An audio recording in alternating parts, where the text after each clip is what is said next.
अस्सलाम वालेकुम वरहमतुल्लाहि वबरकातुहू। मैं हूं वक्कास अजीज और आप देखते हैं वक्कास अजीज ऑफिशियल। मेरा रमज़ान की अगली किस्त के साथ हाज़िर खिदमत हैं जनाब मौलाना उमर रहमान साहब और मैं। इससे पहले कि हम आज की गुफ्तगू का आगाज़ करें, आपसे गुज़ारिश है कि वक्कास अजीज ऑफिशियल को सब्सक्राइब कीजिए, लाइक कीजिए। हज़रत साहब मिजाज कैसे हैं आपके? और आज का जो हमारा मौज़ू उलमाए कराम की ज़िम्मेदारी के हवाले से है और उस ज़िम्मेदारी को बतरीके एहसन अदा करने में यकीनन हमारे काफ़ी मुश्किलात का सामना करना पड़ता है। तो क्या समझती हैं आप कि हुकूमत की क्या ज़िम्मेदारी है? क्या हुकूमत वक़्त को चीज़ों को अपनी तहत में लेना चाहिए? जो उलमाए कराम हैं उनके ज़्यादा पे स्केल होने चाहिए, जो वहाँ पे तलबा पढ़ते हैं, वज़ीफ़े हुकूमत की जानिब से मिलने चाहिए। इस बारे में आप क्या राय रखते हैं? बिस्मिल्लाहिर्रहमानिर्रहीम। उसमें यह कि जब हुकूमत जो है इन उलमाए किराम को मसाजिद में जब तनख्वाहें देगी और उसमें फिर हुकूमत के एतबार से इन उलमाए किराम को अपने उलमाए किराम जितने भी हैं इनको हुकूमत के मुताबिक ही चलना पड़ेगा, हुकूमत के मुताबिक फतवे देने पड़ेंगे। ये एज ए एक नौकरी हो जाएगी। दीन का काम तो एक ज़हनी किसी जहन के कोने में रह जाएगा कि ये दीन का काम कर रहे हैं, बाकायदा एक नौकरी समझ के करेंगे।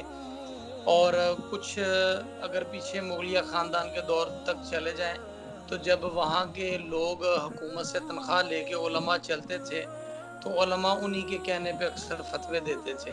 इल्ला माशाल्लाह वहाँ जय्यद उलमा भी उस वक़्त में थे। अगर इस वक़्त इस दौर में अगर उलमा जितने भी मसाजिद आज के इस्लामी हज़रात नज़रियाती काउंसिल क्या कर रही है? तो वो भी उसमें तो यही कर रही है। आवाज़ उसमें ये है कि अगर हम उलमा से यानी मशवरे के बगैर अगर हम गवर्नमेंट से ही तनख्वाह लेकर चलते रहेंगे तो उसमें हजरत ये होगा कि जैसे गवर्नमेंट ने कहना है वैसे लकीर के फ़कीर उलमा बन जाएंगे, खुद अपने तौर पे ये मेहनत नहीं कर सकते और उसका नतीजा ये निकलेगा कि हम एक मुलाजिम बन के रह जाएंगे, दीन के खादिम बन के नहीं रहेंगे। और जब दीन के खादिम नहीं होंगे तो हम जैसे कि आज दीन के ऊपर कई ऐसी ज़रबें लग रही हैं, ख़त्म नबूवत के ऊपर कई ज़रबें लग रही हैं, उसमें हम शाना बिशाना जैसे दीन की खिदमत में अपनी जान पेश करते हैं, वो चीज़ नहीं होगी। हमारी रगों के अंदर हुकूमत के पैसे का जो है वो असर होगा, जिसकी वजह से हम दीन की मेहनत खुले तरीके से नहीं कर सकते।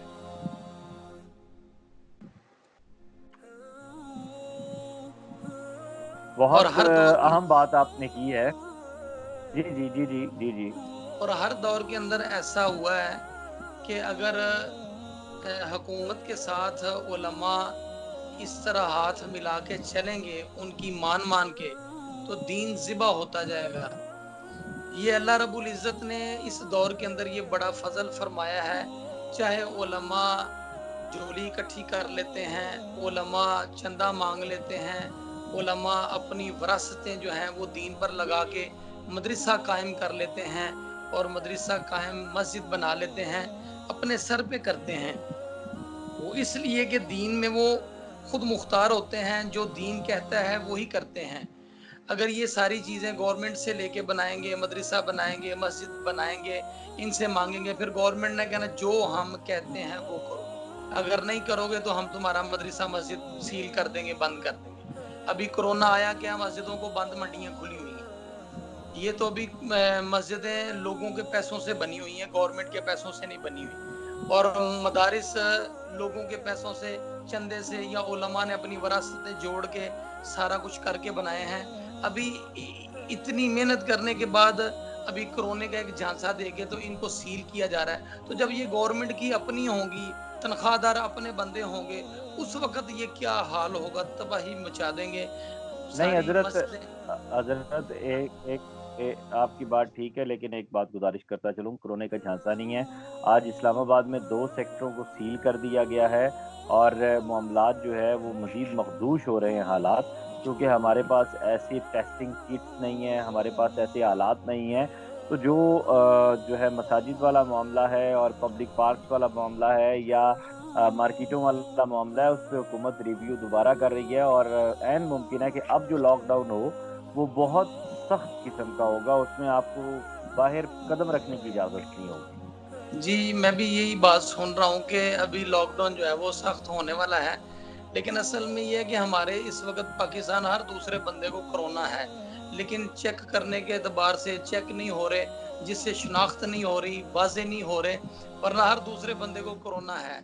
बस हमारे पास वो सहूलतें नहीं है कि चेक करके इनकी तशख़ीस करके मुशख़्ख़स किया जाए इनको और मुशख़्ख़स करके इनके इलाज हों, ऐसा मामला अभी तक नहीं हुआ। तो खैर आपने फरमाया था तो मैं सही, उसे पेश नज़र कह रहा हूँ कि सही। अपने सर पे उलमा जो है ये मेहनत कर रहे हैं, तो दीन की कुछ शक्ल पाकिस्तान में बची हुई है। अगर इस तरह ना हो तो आप कई ममालिक में देखेंगे कि एक रस्मी इमाम साहब आते हैं और नमाज पढ़ा के रस्मी तौर पे चले जाते हैं। दीन का तो ये हाल कई ममालिक के अंदर। और इस वक़्त ये जो कादियानियत का फ़ितरा दोबारा सर उठा चुका है।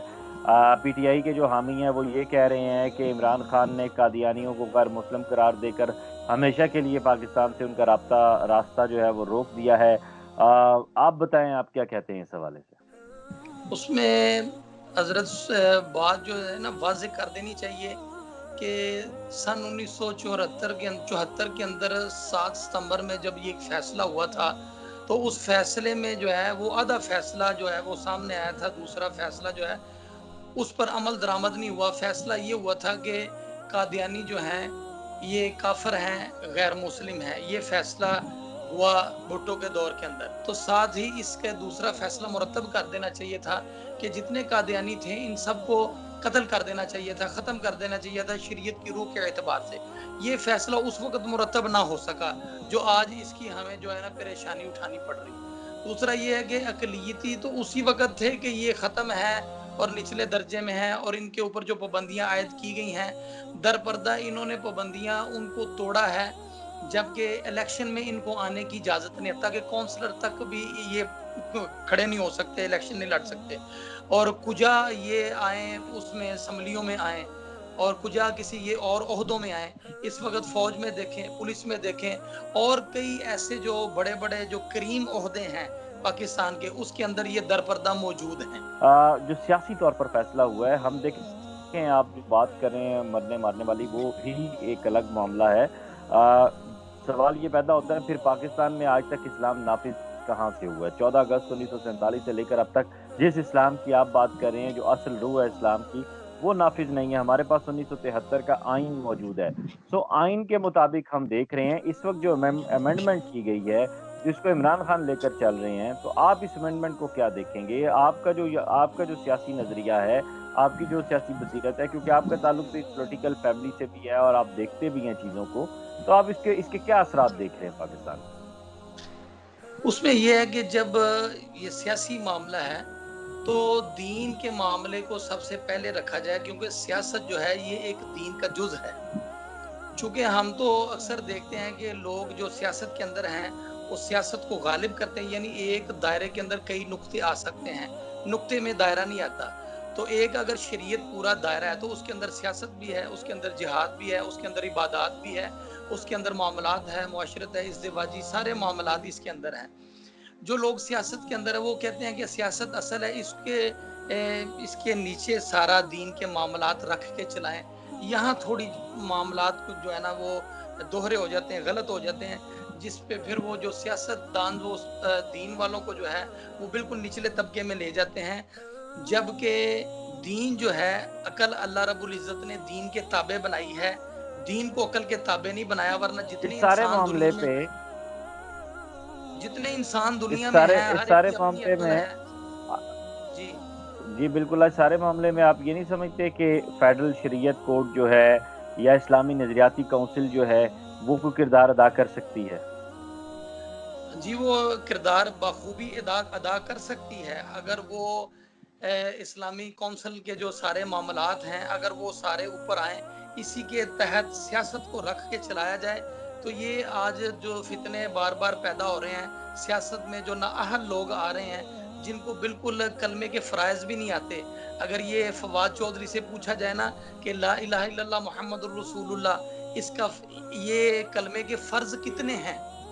तो वो मेरा ख्याल में कलमे के फ़र्ज़ नहीं बता सकता कि कलमे के फ़राइज़ क्या हैं। नमाज के फ़राइज़ को कोई बता देगा कि 13 फ़राइज़ हैं, और नमाज की सुन्नतें कोई बता सकता है, लेकिन कलमे के फ़राइज़, कलमा हमने पढ़ा हुआ है, कलमे के फ़राइज़ क्या हैं, इसके हुकूक क्या हैं, इसके वाजिबात क्या हैं, ये लोग क्या बताएँगे? तो ये जो सियासत को असल समझते हुए चलते हैं ना, तो फिर वो इस्लामी कौंसल के जो सारे तकाज़े हैं, उनको ये सामने नहीं ला सकते। और अगर ये इस्लामी कौंसल के जितने तकाज़े, शरीयत के तकाज़े और शरीयत को नाफ़िज़ करने के तकाज़े सामने रखेंगे, इसके तहत जो है वो सियासत भी चलेगी, तो सियासत कामयाब होगी। हज़रत उमर रज़ी अल्लाह तआला अन्हु के दौर में जो सियासत एक नंबर थी, लेकिन दीन आला था, दीन उनकी ज़िंदगियों में था, सियासत भी थी उसके ताबे रह के। अगर इंसान के अल्लाह पाक अकल जो है वो दीन को अकल के ताबे कर देते, तो आज जितनी अकलें होती उतने दीन हो जाते। इसलिए अल्लाह की मेहरबानी है कि अल्लाह ने अकल को दीन के ताबे रखा है, ताकि एक ही दीन हो, सारी अकलें उसके ताबे हों। इसी तरह जितने भी हैं, चाहे वो सियासत है, चाहे वो दूसरे ज़िंदगी के मामलात है, कारोबारी है, इज़्दिवाजी ज़िंदगी है, मुआशरत है, जितनी भी चीज़ें हैं, दीन के ताबे रख के चली हैं, अल्लाह ने बनाई हैं। अगर इस तरह दीन के मामलात को सामने रखते हुए वाला ऊपर रखते हुए सारे मामलात को नीचे रखेंगे, तो कभी झगड़ा नहीं होगा, कभी मामला नहीं होगा, ना बाप बेटे में लड़ाई होगी, ना वजीर बादशाह में लड़ाई होगी, ना बादशाह फकीर में लड़ाई होगी। चूंकि दीन एक है, उसके मामले में जो फैसला होगा, फकीर भी मानेगा, अमीर भी मानेगा, बादशाह भी मानेगा, वजीर भी मानेगा। और अगर ये नहीं है, अपने जहन और अपनी सियासत वाला जहन होगा, तो फिर शरीयत का तो ये नाम ही है, बाकी अपना जहन ही चल रहा है, सियासत में भी और पाकिस्तान के इस्लामी मामलात में भी अपना जहन ही सब चला रहे हैं। सही। चलें हज़रत, आपका बहुत शुक्रिया, आपने वक़्त दिया, और इंशाअल्लाह ताला रमज़ान के जो दीगर फ़ज़ीलत और मसाइल के हवाले से बातें हैं, वो भी रोज़ाना की बुनियाद पर हम डिस्कस किया करेंगे और आप तक पहुँचाया करेंगे। इसके साथ-साथ बतौर आलिम दीन और बतौर एक तालिब के, मैं समझता हूँ ये हमारा फ़र्ज़ भी है कि रोज़मर्रा जो मुल्क में वाक़यात हो रहे हैं, हम उनको भी डिस्कस करें, उन पे भी बात करें, और एक आलिम दीन जो है वो दीन की रौ से, दीन की रोशनी से इन चीज़ों को कैसे देख सकता है, वो भी आप तक पहुँचा सकें। तो अपना ख़्याल रखिएगा, दुआओं में याद रखिएगा, पाकिस्तान का ख़्याल रखिएगा। खुदा हाफ़िज़। खुदा हाफ़िज़।